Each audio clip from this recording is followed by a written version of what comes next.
Hello. Hello. Hello. Yes ma'am, आवाज आ रही है। अस्सलाम वालेकुम, क्या हाल है?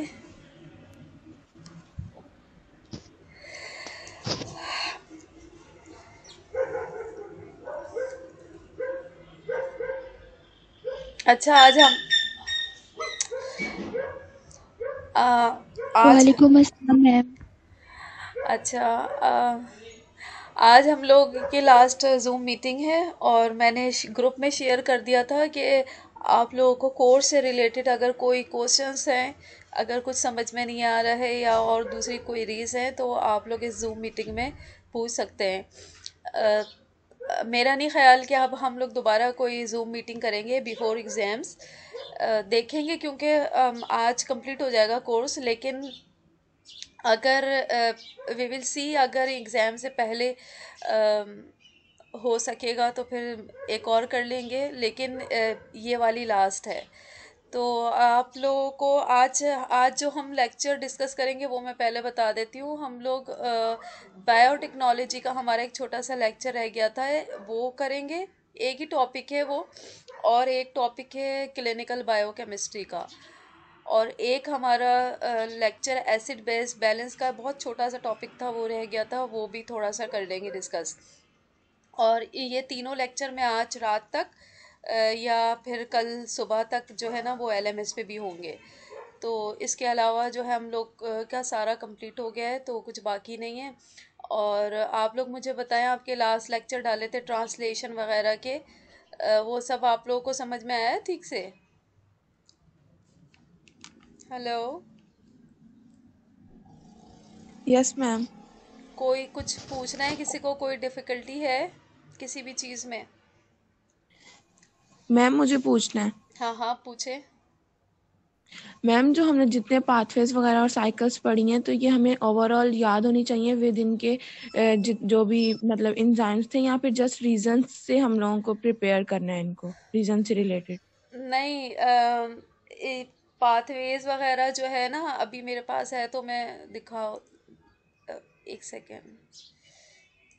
जो हमने कार्बोहाइड्रेट में हाँ पढ़े और हाँ लिपिड्स हाँ, वगैरह मुझे मैं समझ हैं, गई क्या तो वो क्वेश्चन है। ओवरऑल प्रिपेयर करना है। आप लोगों को पूरी पूरी मेटाबॉलिक पाथवेज के बारे में पूरा पता होना चाहिए, बल्कि आप लोग कॉपी पेंसिल लेके बैठ जाएं। जो जो मैं बता रही हूँ वो मैंने पहले भी बताया है और अभी मैं दोबारा रिपीट कर देती हूँ, तो वो लिख लें और सब में सबको शेयर कर दीजिएगा। पाथवेज में आप लोग को फॉर एग्जांपल कोई भी हमने पाथवे पढ़ा है, इस कोर्स में हमने क्या पढ़ा है? प्रोटीन, कार्बोहाइड्रेट, लिपिड की मेटाबॉल एंड डीएनए की मेटाबॉलिज्म पढ़ी है, और इसका बेसिक्स आप लोग पहले पढ़ चुके हैं। ठीक है। तो अब मेटाबॉलिज्म में क्या होता है कि पाथवेज ही के थ्रू होती है मेटाबॉलिज्म, तो पूरे कोर्स में सिर्फ पाथवेज ही है। पाथवेज क्या है? मेटाबॉलिक रिएक्शंस हैं। ठीक है। तो आपको सबसे पहले ये पता होना चाहिए कि वो पाथवे किस चीज़ का है। फॉर एग्जांपल अगर हम ग्लूकोनियोजेनेसिस, एक वर्ड आ जाता है एग्जाम में, या कोई भी आप लोगों से वाइवा में या कहीं भी ग्लूकोनियोजेनेसिस के बारे में पूछता है कि व्हाट इज ग्लूकोनियोजेनेसिस, तो सबसे पहले ये पता होना चाहिए कि ये पाथवे जो है ना कौन सी मॉलिक्यूल के मेटाबॉलिज्म, मतलब जो ग्लूकोनियोजेनेसिस है एक पाथवे है ना।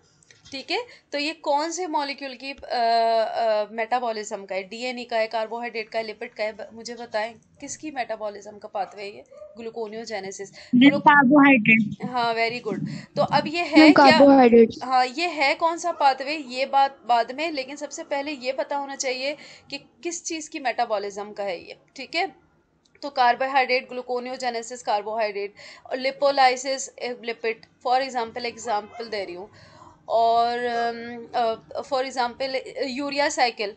ठीक है। तो यूरिया साइकिल के बारे में पता होना चाहिए कि ये कौन सी क्लास के मॉलिक्यूल का पाथवे था।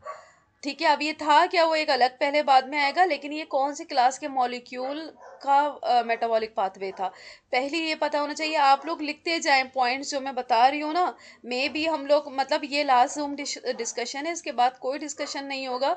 तो ये मैं बता रही हूँ, तो इसमें एग्जाम्स की जो है ना के बारे में भी आप लोग को हेल्प हो जाएगी कि एग्जाम्स में किस तरह से पूछ सकते हैं, और आपस में सब एक दूसरे को शेयर कर लीजिएगा। सबसे पहले आप लोग को ये पता होना चाहिए, ठीक है, पाथवे कौन से क्लास के मॉलिक्यूल का है। फिर उसके बाद पाथवे एनाबॉलिक है या कैटाबॉलिक है ये पता होना चाहिए, ठीक है। फॉर एग्जाम्पल ग्लूकोनियोजेनेसिस, ये एनाबॉलिक होगा कि कैटाबॉलिक होगा?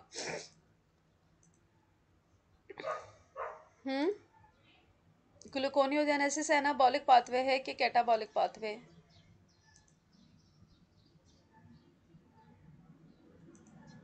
हेलो। Ma'am anabolic. हाँ, वेरी गुड, एनाबॉलिक वो होगा जी, एनाबॉलिक में। तो ये पता होना चाहिए एनाबॉलिक है या कैटाबॉलिक है। नंबर थर्ड, ये पता होना चाहिए कि ग्लूकोनियोजेनेसिस, ठीक है, क्या हो रहा है इस पाथवे में। अब उसके रिएक्शंस तो बाद में आएंगे, सबसे पहले उसका बेसिक डेफिनेशन पता होना चाहिए कि इसमें हो क्या रहा है। फॉर एग्जाम्पल ग्लूकोनियोजेनेसिस क्या है, क्या हो रहा है इसमें, इस पाथवे स्टोरेज में? Of glucose. हाँ, मतलब ग्लूकोज की क्या हो रही है, एनाबॉलिज्म हो रही है, ग्लूकोज सिंथेसाइज हो रहा है। ग्लूकोनियोजेनेसिस में क्या सिंथेसाइज हो रहा है? ग्लाइकोजन। मैम में प्रमदान कार्बोहाइड्रेट फॉर्मेशन। ग्लाइकोजन। मैम ये ग्लूकोज के मॉलिक्यूल अटैच होते हैं और ग्लाइकोजन बनता है अच्छा देखिए, दो आई थिंक। पाथवे हैं बड़े कंफ्यूजिंग कार्बोहाइड्रेट में, एक है ग्लूकोनियोजेनेसिस, एक ग्लाइकोजेनोजेनेसिस है, ठीक है। तो ग्लूकोनियोजेनेसिस, ग्लूको मैम ग्लूकोनियोजेनेसिस में जो है वो होता है नॉन कार्बोहाइड्रेट। ग्लूकोनियोजेनेसिस में नॉन कार्बोहाइड्रेट से कार्बोहाइड्रेट, हाँ, ग्लूकोनियोजेनेसिस में नॉन कार्बोहाइड्रेट से कार्बोहाइड्रेट सिंथेसाइज होते हैं, सही है। और एक ग्लूकोजेनोजेनेसिस भी होता है, ठीक है। ग्लूकोजेनोजेनेसिस भी होता है, खैर तो ग्लूको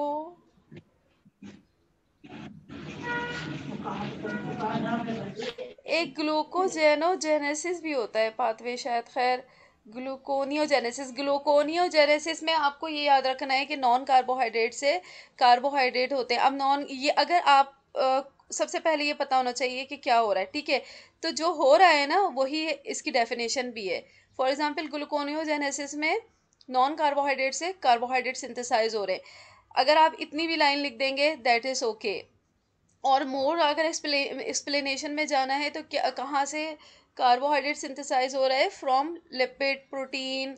नॉन कार्बोहाइड्रेट कौन कौन से आ गए, लिपिड आ गए, प्रोटीन आ गए, अमाइनो एसिड आ गए, ठीक है, इन सब से हो रहा है। तो और ज़्यादा एलेबरेट करना है तो इस तरह लिख देंगे, ठीक है। तो ये तीसरी चौथी बात हो गई कि सबसे पहले आपको पता होना चाहिए कौन से मॉलिक्यूल का है, फिर एनाबॉलिक है, कैटाबॉलिक है, फिर उसके बाद क्या कहते हैं पाथवे में हो क्या रहा है, ठीक है। फिर उसके बाद आपको ये पता होना चाहिए कि जो है ये जो पाथवे है, अगर हम एक्चुअली मेरे पास अभी ना यहाँ पर लेक्चर नहीं है, वरना मैं आपको दिखाती, खैर चलो मैं इंटरनेट से खोल के दिखा लेती हूँ।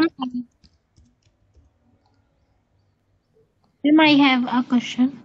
अच्छा एक सेकेंड, एक सेकेंड मैम मैं, हम ये जो पाथवे, हाँ हाँ, पूछे। मैम इनकी हम डायग्रामेटिक प्रैक्टिस भी करें, वही मतलब बता अगर रही हूँ, हम वही बता रही हूँ। डिटेल एक में आगे क्वेश्चन। एक सेकेंड, एक सेकेंड, वही बता रही हूँ। तो अच्छा, ये मैंने एक पाथवे खोल लिया है। इस पाथवे में दोनों पाथवे दिखाए हुए हैं, लेकिन हम मोर से इस पे ये लेक्चर में भी इसी तरह है, लेकिन अभी मेरे पास लेक्चर नहीं है, तो मैं आपको एक हेल्प के लिए बता रही हूँ कि किस तरह आपको प्रिपरेशन करनी है, ठीक है। फॉर एग्जांपल ये एक पाथवे था, मैं ग्लाइकोलाइसिस, चलो ग्लाइकोलाइसिस और ग्लूकोनोजेनेसिस यहाँ नजर आ रही है पिक्चर्स में, ये दोनों पाथवे आ रहे हैं। या मोर सिंपल मैं आपके लिए ग्लाइकोलाइसिस खोल लेती हूँ, उधर से समझ में आ जाएगा। नो मैम, एक सेकेंड, ग्लाइको, एक सेकेंड, नहीं ना स्क्रीन शेयर नहीं हो रही ना, मैं स्क्रीन शेयर करती हूँ, एक सेकेंड, किधर है किधर है। देखें यहाँ पर फॉर एग्जांपल ये मैंने ग्लाइकोलिसिस पाथवे खोला की डायग्राम निकाली हुई है, ठीक है। तो ग्लाइकोलिसिस की ये वही है लैरिंजर में से, शायद ये मैंने आपको उसमें भी दिखाई है, ठीक है। तो ये पाथवे है, सबसे पहले आपको पता होना चाहिए कि ये किस वो जो है मॉलिक्यूल है, कौन सा मैक्रो मॉलिक्यूल है, उसकी मेटाबॉलिज्म का पाथवे है, ठीक है, ये एनाबॉलिक है या कैटाबॉलिक है, ये पता होना चाहिए। तीसरा ये पता होना चाहिए कि इसमें हो क्या रहा है, मतलब एक जर्नल डेफिनेशन। ग्लाइकोलिसिस है फॉर एग्जाम्पल, ग्लाइकोलिसिस क्या है, ग्लूकोज की ब्रेक डाउन, ये पता होना चाहिए, ठीक है। तो अगर ये 2 3 4 बातें ही आप लिख देंगे ना तो सम आपकी डेफिनेशन हो जाएगी, ठीक है।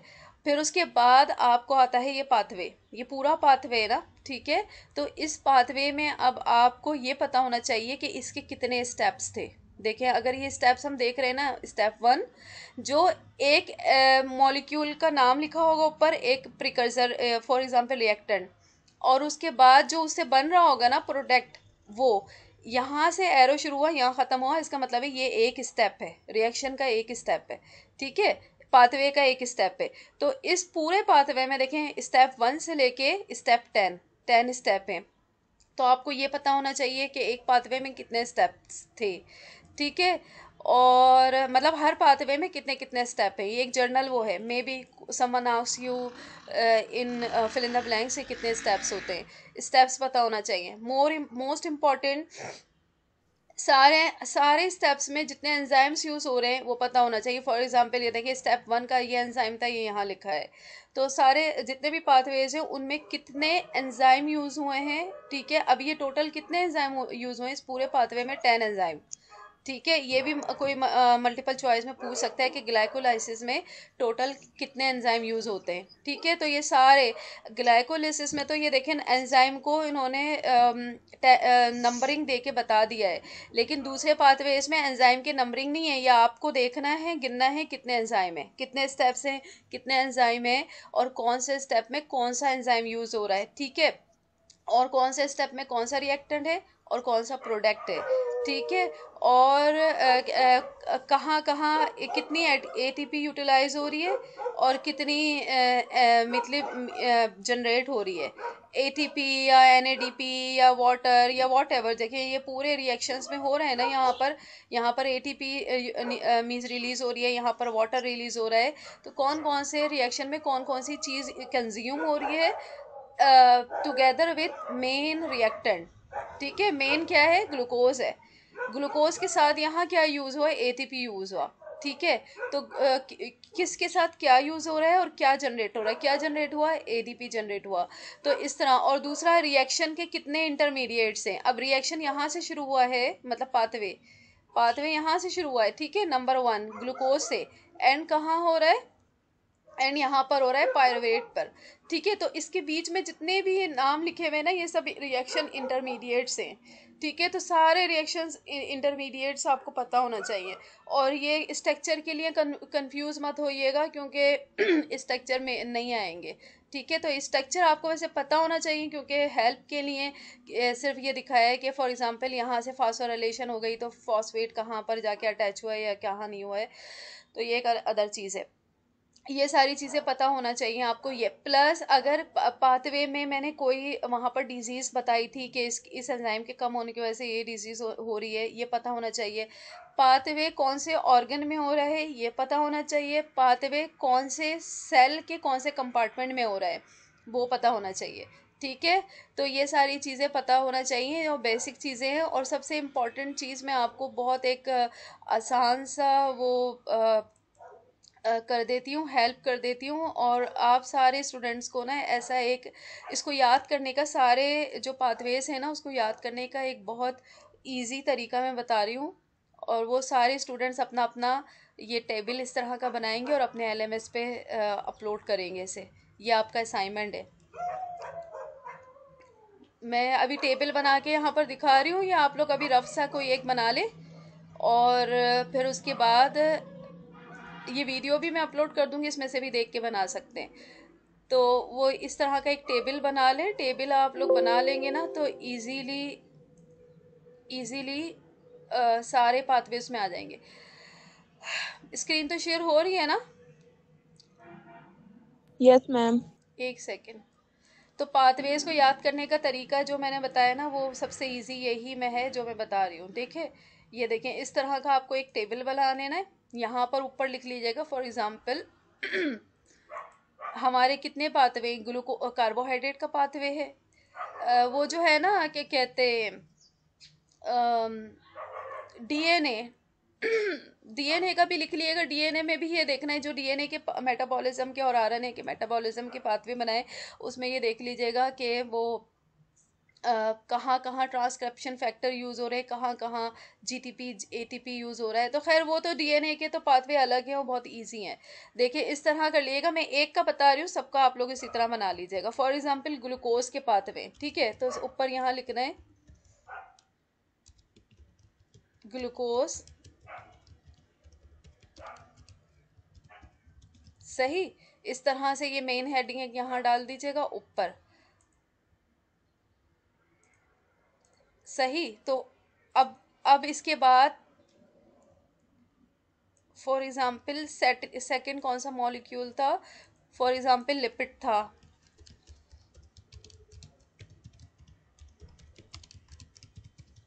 सही। और इसी तरह करके सारे मॉलिक्यूल्स आ जाएंगे नीचे, जितने जितने हमने पढ़ लिए ना। इसके बाद प्रोटीन के कर दीजिएगा इस तरह, क्या कहते हैं, यहाँ पर नीचे जो है ना, अब यहाँ पर क्या होगा, ग्लूकोज के मेटाबॉलिक पाथवेज हमने यहाँ पर लिख दिया ऊपर, सही। तो यहाँ से लेके यहाँ तक जितने भी ग्लूकोज के मेटाबॉलिक पाथवे हैं, फॉर एग्जांपल कौन सा था, सबसे पहले ग्लाइकोलाइसिस था, सही। यहाँ पर या यहाँ पर नंबर डाल लीजिएगा 1 2 3, यहाँ ग्लाइकोलिसिस लिख दीजिएगा। यहाँ पर फॉर एग्जांपल नंबर आ गए, ये नंबर का हो गया, ठीक है, ये नंबर हो गए। यहाँ पर ग्लाइकोलिसिस लिख दिया, नीचे ग्लूकोनियोजेनेसिस लिख दिया, यहाँ पर पेंटोस फॉस्फेट पाथवे लिख दिया, जितने भी पाथवे थे ग्लूकोज के, यहाँ था 1 2 3 नंबरिंग, ठीक है। यहाँ पर पाथवे का नाम, फिर उसके बाद यहाँ पर जो जो चीज़ें मैंने अभी बताई हैं कि पाथवे कौन से ऑर्गन में हो रहा है, लोकेशन, ठीक है, कौन से ऑर्गन में हो रहा है, सही। फिर उसके बाद कौन से सेल के कंपार्टमेंट में हो रहा है, ठीक है। फिर कितने स्टेप्स हैं, कितने हैं पाथवे के स्टेप्स, फिर एंजाइम्स कितने हैं, ठीक है। फिर उसके बाद इंटरमीडिएट्स कितने हैं, ठीक। फिर उसके बाद रिएक्टेंट कितने हैं, फिर प्रोडक्ट्स कितने हैं, ठीक। फिर उसके बाद अच्छा एटीपी और जीटीपी कितने हैं, कितने सिंथेसाइज हुए हैं एटीपी, सही। एटीपी या जीटीपी जितने भी सिंथेसाइज हुए हैं, या एनएडीएच। अच्छा यहाँ पर जो है ये ख़त्म हो गए हैं मीन्स कॉलम, लेकिन आप लोगों को ना कॉलम ऐड करते जाना है, जो जो चीज़ें मैं बता रही हूँ उनके लिए, ठीक है। तो एटीपी कितने जनरेट हुए हैं यहाँ लिख दीजिएगा, उसके पास जीटीपी कितने जनरेट हुए हैं यहाँ, इसके अलग अगला कॉलम। उसके बाद एटीपी जीटीपी कितने कंज्यूम हुए हैं, ठीक है। फिर उसका अगला कॉलम एनएडीएच एनएडीपी कितने कंज्यूम हुए हैं, एनएडीपीएच एनएडीपी कितने जनरेट हुए हैं, ठीक है। और उसके बाद फिर डिजीज़ कौन सी है, ठीक। और एंजाइम के नेम्स लिखने हैं सारे।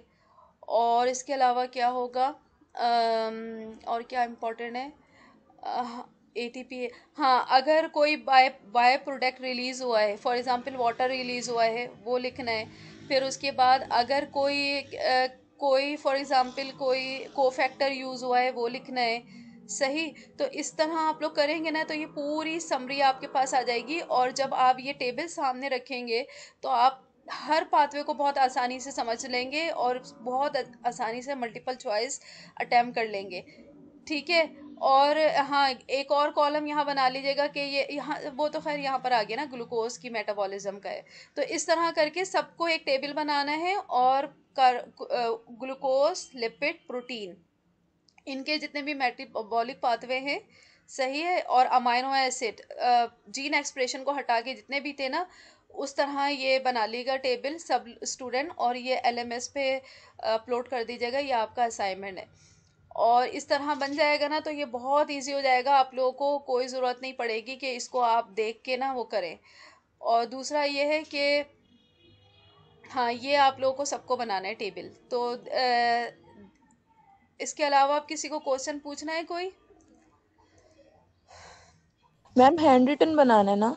हाँ हाँ, हाथ से बना लें, जैसा भी आपको इजी लग रहा है। मुझे लग रहा है ये हाथ से ही बनेगा, उसकी वजह ये है कि ये इतने कॉलम आएंगे नहीं ना इस पे, अगर आप लोग ला सकते इतने सारे कॉलम तो ले आइएगा, या फिर हाथ से बना लीजिएगा, या फिर अच्छा इस तरह करना है, सबको अपना अपना बना लेना है, और बनाने के बाद सब एक दूसरे से शेयर कर लीजिएगा कि किसी के पास कोई रह तो नहीं गया है कॉलम। और दूसरा फिर उसके बाद ना जो मैं जो फॉलो करूँगी, मैं जो सी आर है ना, सी आर से सब शेयर कर लीजिएगा। मैं जो फॉलो करूँगी वो सी आर का फॉलो करूँगी, सी आर का मैं चेक कर लूँगी, ठीक है। तो सी आर का मैं सी आर मुझे ईमेल कर देंगी तो मैं सी आर का चेक कर लूँगी, फिर सब लोग अपना अपना ये सी आर से टैली कर लीजिएगा, और करेक्शन करने के बाद उसको अपलोड कर दीजिएगा उस पे क्या कहते हैं, एलएमएस पे। तो ये समझ लें आपकी सारे पाथवेज की समरी, अगर आपने ये कर लिया पाथवे इस तरह से ना, तो बहुत इजी हो जाएगा बनाना। तो अब चलें, ठीक है, अब हम लोग और किसी को कोई क्वेश्चन है? किसी को कोई क्वेश्चन किसी भी लेक्चर में से कोई पूछना है? आज हम लोग पढ़ेंगे, डिस्कस करेंगे बायोटेक्नोलॉजी। तो एक सेकंड में खोल लेती हूँ। अच्छा, मैंने बायोटेक्नोलॉजी के लिए ना एक बहुत अच्छा सा आप लोगों के लिए एक पेपर, मतलब एक डॉक्यूमेंट वहाँ पर अपलोड किया है, और बस ये पढ़ लीजिएगा, रीड कर लीजिएगा।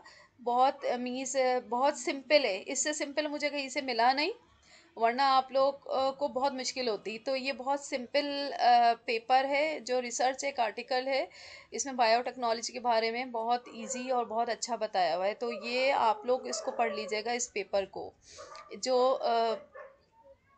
इसमें सब कुछ बताया हुआ है व्हाट इज़ बायोटेक्नोलॉजी। तो एक्चुअली हम आज इस ये पढ़ेंगे एक्चुअली बायोटेक्नोलॉजी है क्या। Means biotechnology is a multi disciplinary field. Means biotechnology एक सब्जेक्ट है जिसमें हम किसी को कोई आइडिया है वैसे बायोटेक्नोलॉजी के बारे में कुछ भी? हाँ, हेलो हेलो। मैम मेडिकल से रिलेटेड टेक्नोलॉजी जो हाँ, हॉस्पिटल्स वगैरह में। यू कैन से, but biotechnology is a field, उसमें हम क्या करते हैं कि जो हमारे बायोलॉजिकल मैक्रो मॉलिक्यूल हैं, या फिर हम कह लें कि अम, अम, हमारे मीन्स, मैं बताऊं? जी बताएं।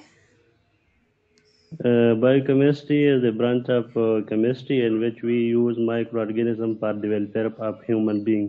नहीं, बायोकेमिस्ट्री नहीं, बायोटेक्नोलॉजी के बारे में बात कर रहे हैं हम लोग। मैं बायोटेक्नोलॉजी, हाँ बायोटेक्नोलॉजी की यह डेफिनेशन तो बायोटेक्नोलॉजी का है, हाँ, लेकिन केमिस्ट्री का फील्ड है, ब्रांच है नहीं केमिस्ट्री का। नहीं नहीं, it is a multi disciplinary field. इसमें मतलब it is a mix, you can से combination of different fields. Biotechnology में हम एक्चुअली क्या करते हैं, क्या पढ़ते हैं, कि जो हमारे बायोलॉजिकल मैक्रो मॉलिक्यूल है, ठीक है, और या फिर हमारे यस मैम। हमारे सेल्स हैं, बायोलॉजिकल सेल्स हैं, या बायोलॉजिकल मैक्रो मॉलिक्यूल हैं, या सेल्स के जो बायोलॉजिकल प्रोडक्ट्स होते हैं, उनको हम मीन्स मेडिकल टेक्नोलॉजी, और यू कैन से बायोलॉजिकल टेक्नोलॉजी से उनमें जो डिफरेंट हम चेंजेस लाते हैं, ठीक है, उनको for the to use for the well being of human beings, ठीक है, ह्यूमन ह्यूमन बींग्स के means you can say goodwill के लिए हम डिफरेंट बायोलॉजिकल मैक्रोमोलिक्यूल में डिफरेंट टेक्नोलॉजी से चेंजेस लाते हैं, ठीक है, चेंजेस ला के फिर हम उन्हें जो यूज़ करते हैं for to prevent any disease, to means cure any disease. तो इस फील्ड को कहते हैं बायोटेक्नोलॉजी। अब चेंजेस किस तरह लाते हैं, फॉर एग्जांपल हम डीएनए की बात करते हैं। डीएनए क्या है, एक जेनेटिक मटेरियल है, ठीक है। तो डीएनए से हमारी डिजीज़ किस तरह होती है, ठीक है, डीएनए से डिजीज़ होती है। One of the mechanism of disease due to DNA क्या है, कि डीएनए के जो जेनेटिक कोड है उसमें चेंजेस आ जाती हैं। मैंने पहले वाले लेक्चर में हम लोग ने डिस्कस किया था कि जेनेटिक कोड क्या होता है। It is a sequence of 3 और मोर न्यूक्लियोटाइड, बेसिकली 3 न्यूक्लियोटाइड। उसमें क्या होता है कि जो एक सीक्वेंस होती है, फॉर एग्जांपल एटीजीसी, ठीक है, तो ये क्या करती है, एक पर्टिकुलर प्रोटीन को कोड करती है, ठीक है।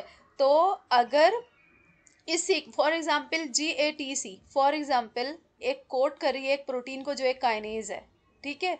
तो काइनेज क्या करता है, काइनेज एक एंजाइम है जो हमारी सेल में क्या करता है, फास्फोराइलेशन कराता है। फास्फोराइलेशन क्या है, addition of phosphate group in a substrate. तो क्या होता है कि हमारी जो सेल होता है, बॉडी का सेल होता है, उसमें जो उस सेल की डिवीज़न होती है, सेल डिवीज़न होती है, वो डिफरेंट पाथवेज के थ्रू होती है, ठीक है। और उन पाथवेज में क्या होता है कि फास्फोराइलेशन होती है। अगर मैं यहाँ पर दिखाती हूँ एक सेकेंड, तो हम कहाँ से मैं दिखाती हूँ आप लोग को एक सेकेंड।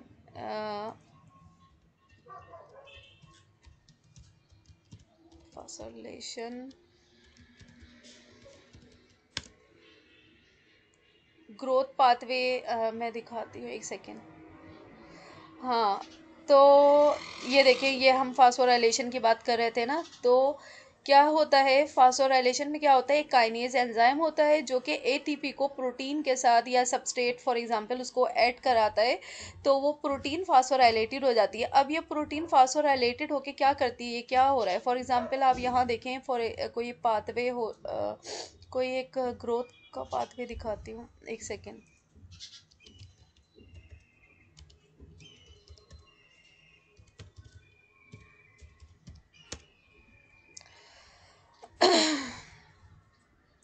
ये देखें यहाँ पर आ गया।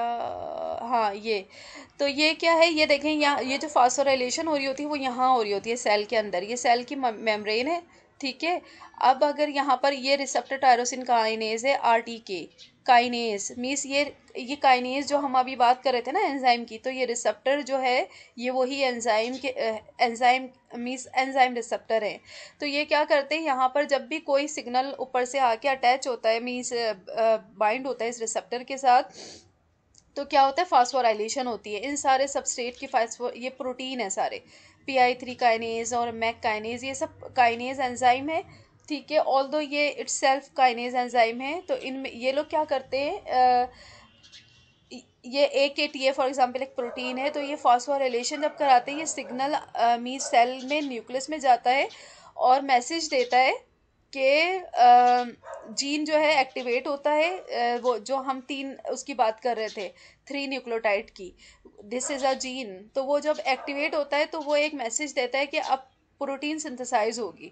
प्रोटीन क्यों सिंथेसाइज होगी, क्योंकि वो सारी प्रोटीन फॉर एग्जांपल वो सारी प्रोटीन जो कि सेल के डिवीजन में इन्वॉल्व होती हैं वो सिंथेसाइज होंगी। तो अब क्या होता है, अगर हम इसकी बात कर रहे थे ना म्यूटेशन की, तो अगर फॉर एग्जांपल वो एक हमारा जीन था जो कि इनकोड कर रहा था प्रोटीन से, तो उसकी जब पर्टिकुलर सीक्वेंस है फॉर एग्जांपल GATC, तो इस GATC का मीन्स है फॉर एग्जांपल सेल के लिए ये मतलब है कि प्रोटीन, एक पर्टिकुलर प्रोटीन है वो सिंथेसाइज होगी। तो अगर उस सीक्वेंस में कोई मीन्स चेंज, कोई भी चेंज आ गई, GATC की जगह TAGC हो गया या TTC हो गया, तो इसका मतलब है सीक्वेंस चेंज हो गई ना, तो इस सीक्वेंस चेंज को कहते हैं म्यूटेशन, ठीक है। तो इस म्यूटेशन के होने की वजह से क्या होगा, वो पर्टिकुलर प्रोटीन जो कि सेल के डिवीजन में इन्वॉल्व है वो नहीं होगी, इसकी वजह से डिफरेंट डिजीज हो जाएगी, कोई भी बीमारी हो जाएगी, या फिर क्या होगा, इसको कहते हैं loss of mutation, loss of function mutation, means function जो उस पर्टिकुलर जीन का था ना वो स्टॉप हो गया है। और मे बी ये भी हो सकता है कि सीक्वेंस चेंज होने की वजह से गेन ऑफ फंक्शन म्यूटेशन हो जाए। गेन ऑफ फंक्शन म्यूटेशन वो होती है जो कि वो जो प्रोटीन सिंथेसाइज होनी होती है वो ओवर सिंथेसाइज होती है। तो जब वो ओवर सिंथेसाइज होगी तो क्या होगा, जब ओवर सिंथेसाइज होगी तो उससे क्या होगा, फॉर एग्जांपल कोई प्रोटीन इन्वॉल्व है सेल के डिवीजन में, तो सेल ज़्यादा डिवाइड होगा। जब सेल ज़्यादा डिवाइड होगा तो क्या, कौन सी बीमारी होती है, सेल के ज़्यादा डिवाइड होने की वजह से कैंसर। तो इस तरह से ये बीमारियां जनरेट हो रही हैं। फॉर एग्जांपल अगर DNA से, तो अगर हम कोई भी DNA के जेनेटिक मटेरियल में हम किसी भी बायोलॉजिकल प्रोसेस से कोई भी म्यूटेशन को करेक्ट करते हैं, फॉर एग्जांपल वहाँ पर GATC एक करेक्ट सीक्वेंस थी और उस सीक्वेंस में कोई चेंजेस हुई है, मीन्स TAGC बन गया है, ठीक है, TAGC की वजह से वो म्यूटेशन हो गई है और डिजीज़ हो रही है। तो अगर हम किसी बायोटेक्नोलॉजी के प्रोसेस से या किसी बायोलॉजिकल प्रोसेस से उस उस म्यूटेशन को करेक्ट कर लेते हैं तो इसको कहते हैं बायोटेक्नोलॉजी। मतलब हमने टेक्नोलॉजी को यूज़ करके, बायोलॉजिकल टेक्नोलॉजी को यूज़ करके कोई डिजीज़ हमने सही की है। एक एग्जाम्पल ये है। दूसरी एग्जाम्पल ये है कि हम बायोटेक्नोलॉजी से डिफरेंट मेडिकल प्रोडक्ट्स जो है वो मीन्स वो करते हैं, प्रोड्यूस करते हैं।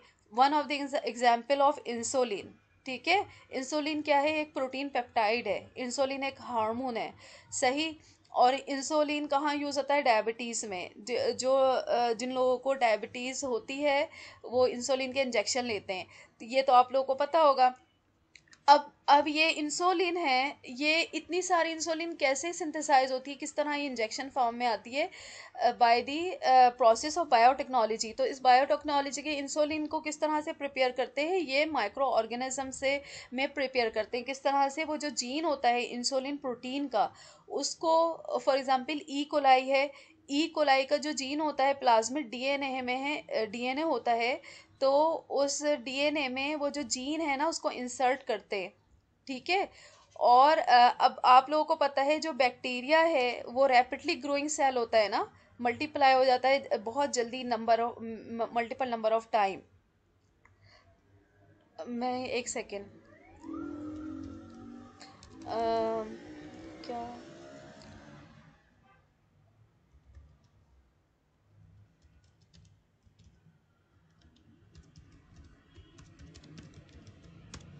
तो किस तरह से बायोटेक्नोलॉजी से इंसुलिन को प्रिपेयर करते हैं, मैं ये दिखाना चाह रही थी आपको। ये देखें यहाँ क्या होता है, फॉर एग्जांपल ये हमारे पास इकोलाई सेल है। इकोलाई में क्या है? ये प्लाज्मिड है। अच्छा, जो बैक्टीरिया होता है, बैक्टीरिया में डीएनए के साथ साथ एक एक्स्ट्रा सर्कुलर डीएनए होता है। मतलब इस डीएनए के मेन जो डीएनए, एक सिंगल सर्कुलर डीएनए होता है ना इकोलाई में या प्रोकैरियोट में, तो मोस्ट ऑफ दी प्रोकैरियोट में क्या होता है कि इस डीएनए के साथ एक छोटा मीन्स डीएनए का एक और मॉलिक्यूल होता है जिसको हम प्लाज्मिड कहते हैं, ठीक है। तो बायोटेक्नोलॉजी में क्या करते हैं, ये जो प्लाज्मिड होता है ना डीएनए, अच्छा ये जब बैक्टीरिया मल्टीप्लाई होता है ना, तो ये वाला जो प्लाज्मिड है ये भी मल्टीप्लाई होता है और डिवाइड होता है, डिवाइड और मल्टीप्लाई होता है। तो अगर ये डिवाइड और मल्टीप्लाई हो रहा है तो इसका मतलब है इफ़ अगर ये एक है, सही है, तो इसमें हम कोई जीन इंसर्ट कर दें यहाँ, तो अगर ये डिवाइड और मल्टीप्लाई हो रहा है तो इसका मतलब है कि ये वाला जीन जो होगा ना ये मल्टीप्लाई होगा नंबर ऑफ टाइम। और अगर ये जीन किसी एक प्रोटीन को इनकोड कर रहा है या इसके पास एक मैसेज है कि कोई एक प्रोटीन बनानी है, तो इसके मतलब है कि ये जितनी दफ़ा ये मल्टीप्लाई हो रहा है प्लाज्मिड, तो ये उतनी ही प्रोटीन बनाएगा। तो हम किस तरह से बायोटेक्नोलॉजी से इंसुलिन को प्रोड्यूस करते हैं? फॉर एग्जाम्पल ये डीएनए का ये इकोलाई है, इकोलाई का ये प्लाज्मिड है। तो वो प्लाज्मिड में क्या करते हैं, फॉर एग्जांपल यहाँ पर इंसुलिन का जीन इन्होंने इंसर्ट कर दिया। इस प्रोसेस को कहते हैं बायोटेक्नोलॉजी। इसको पहले प्लाज्मिड ऐसा कंस्ट्रक्ट करते हैं जिसमें ये इंसुलिन का जीन होता है, फिर उसको क्या करते हैं, इसमें ट्रांसफेक्ट कर देते हैं, ठीक है। ट्रांसडक्शन करा देते हैं इसकी, क्या कहते हैं, इस प्लाज्मिड की मीन्स क्या होता है, ट्रांसडक्शन, ट्रांसफेक्शन और ट्रांसफॉर्मेशन क्या होता है कि ये प्लाज्मिड को, ट्रांसफेक्शन वो होता है जब हम किसी भी प्लाज्मिड या किसी भी फॉरेन जेनेटिक मटेरियल को ह्यूमन सेल में इंट्रोड्यूस कराते हैं, तो वो ट्रांसफेक्शन होता है। और ट्रांसफॉर्मेशन क्या होता है, ट्रांसफॉर्मेशन में हम प्लाज्मिड को डीएनए में इंट्रोड्यूस कराते हैं, बैक्टीरियल डीएनए में। और ट्रांसडक्शन क्या होता है, जब हम ये हो गया ट्रांसफॉर्मेशन। और ट्रांसडक्शन क्या होता है, जब हम बैक्टीरियोफेज वायरस के थ्रू उसका जेनेटिक मटेरियल बैक्टीरिया में ई कोलाई में इंट्रोड्यूस कराते हैं। तो ट्रांसफॉर्मेशन से हम क्या करते हैं, ये प्लाज्मिड जो है जिसमें हमने अपनी मर्जी का जीन डाला था, यहाँ पर हमने एग्जाम्पल लिया इंसुलिन के जीन की, ठीक है। तो वो हम इसको पहले हमने कंस्ट्रक्ट किया, कंस्ट्रक्ट मीन्स यहाँ पर इंट्रोड्यूस कराया, फिर उसके बाद यहाँ इंट्रोड्यूस कराने के बाद ये हम जो प्लाज्मिड होता है उसको हम इस बैक्टीरियल सेल में इंट्रोड्यूस करा देते हैं और फिर इन बैक्टीरियल सेल को ग्रो करते हैं सेल कल्चर में। तो क्या होता है कि जब बैक्टीरियल मल्टीप्लाई होते हैं, बैक्टीरिया मल्टीप्लाई होते हैं, देखें यहाँ पर देखें, ये देखें, जब बैक्टीरिया मल्टीप्लाई होते हैं, ये हमने पहले डाला सेल में से, ये इंसुलिन का जीन लिया किसी भी सेल में से, फॉर एग्जांपल ह्यूमन सेल में से, उस जीन को हमने इस प्लाज्मिड पर डाला जो कि बैक्टीरिया का था, इस बैक्टीरिया में से ये प्लाज्मिड लिया, इस इंसुलिन के जीन को इस बैक्टीरिया के प्लाज्मिड में हमने इंट्रोड्यूस कराया, फिर इसको हम कहते हैं रिकम्बिनेंट प्लाज्मिड। फिर इस प्लाज्मिड को हमने इस बैक्टीरिया में इंट्रोड्यूस कराया, फिर इस बैक्टीरिया को हमने सेल कल्चर में ग्रो किया। जब ये मल्टीपल टाइम ग्रो हुआ तो इसका मतलब है ये जीन भी मल्टीपल टाइम मल्टीप्लाई हो गया, सही है। तो फिर क्या होगा, ट्रांसलेशन से प्रोटीन बनेगी, ठीक है। तो यहाँ इस पेट्री डिश में क्या होगा, जितने ये जीन होंगे उतनी प्रोटीन बनेगी। तो ये प्रोटीन कौन सी प्रोटीन बनेगी, इंसुलिन, क्योंकि यहाँ पर हमने इंसुलिन का जीन डाला था, ठीक है। तो ये हमारे पास आ गया। फिर हम इस जो हमने प्रोटीन प्रिपेयर की थी उसको फिर हम आइसोलेट कर लेते हैं। तो दिस इज़ हाउ हम बायोटेक्नोलॉजी से डिफरेंट मेडिकल प्रोडक्ट सिंथेसाइज करते हैं, या हम प्रोड्यूस करते हैं, या हम बनाते हैं। क्योंकि हमारे बॉडी में जो ह्यूमन का बॉडी है, it will be unable to synthesize a lot of insulin if someone is having diabetes, ठीक है। तो it is one of the condition of a diabetic patient, जब ज़्यादा मतलब सीवियर हो जाती है तो इंसुलिन नहीं होती बॉडी में। तो अब मुझे बताएं, इतने सारे ह्यूमन बींग्स हैं जिनको होती है डायबिटीज़, तो इतनी सारी इंसुलिन कैसे बनेगी। तो ये है, दिस इज़ द मेथड जिससे हम, this is the method of biotechnology, जिससे हम क्या करते हैं कि बायोटेक्नोलॉजी और we can say the genetic engineering, यहाँ पर हम क्या कर रहे हैं, जेनेटिक इंजीनियरिंग कर रहे हैं, मतलब ये जीन को हम इंजीनियर कर रहे हैं, इंजीनियर्ड कर रहे हैं। मतलब मीन्स इंजीनियरिंग क्या होती है कि हम कोई चीज़ बनाते हैं ना, तो हम अपनी मर्ज़ी का जो जीन है वो इसमें इंसर्ट कर रहे हैं, फिर उससे हम अपनी मर्ज़ी की प्रोटीन जो है सिंथेसाइज कर रहे हैं। So this is the means field of biotechnology, हम इस तरह करते हैं बायोटेक्नोलॉजी में। और इस तरह इसकी डिफरेंट, मतलब ये एक एग्जाम्पल थी इंसुलिन की, हम एग्रीकल्चर में भी इसका यूज़ होता है, ठीक है। और डिफरेंट फूड प्रोडक्ट की भी में भी यूज़ होता है, मीन्स फूड इंडस्ट्री में भी यूज़ होती है ये फील्ड, और इन्वायरमेंटल इंडस्ट्री में, और डिफरेंट मीन्स और दूसरी भी हम वैक्सीन्स बनाने में भी इसको यूज़ करते हैं, एंटीबायोटिक्स में, मीन्स डिफरेंट मेडिकल प्रोडक्ट्स जो हमें वास्ट मेजॉरिटी में चाहिए होती हैं। तो ये था एक स्मॉल सा इंट्रोडक्शन। 10 मिनट्स बाद हमारा ये लेक्चर कंप्लीट, मीन्स वीडियो बंद हो जाएगी। तो हाँ, ये था एक छोटा सा बायोटेक्नोलॉजी के बारे में। और अब किसी को कोई क्वेश्चन है तो पूछ लें। अच्छा, मैं एक सेकंड देखती हूँ, एक और था हमारे पास। हेलो,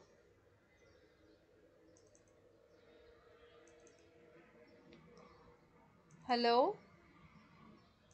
यस मैम, आवाज़ आ रही है। हाँ, ये सबको क्लियर हो गया कि किस तरह हम जेनेटिक इंजीनियरिंग एंड बायोटेक्नोलॉजी में को यूज़ करके हम डिफरेंट मेडिकल प्रोडक्ट, ये देखें यहाँ पर मैंने उधर से पिक्चर दिखाई थी, इसमें इस जो पेपर मैंने आपका अपलोड किया है इसमें ये है, और ये पिक्चर वही है, मतलब इधर वही प्रोसेस बताया है, ठीक है।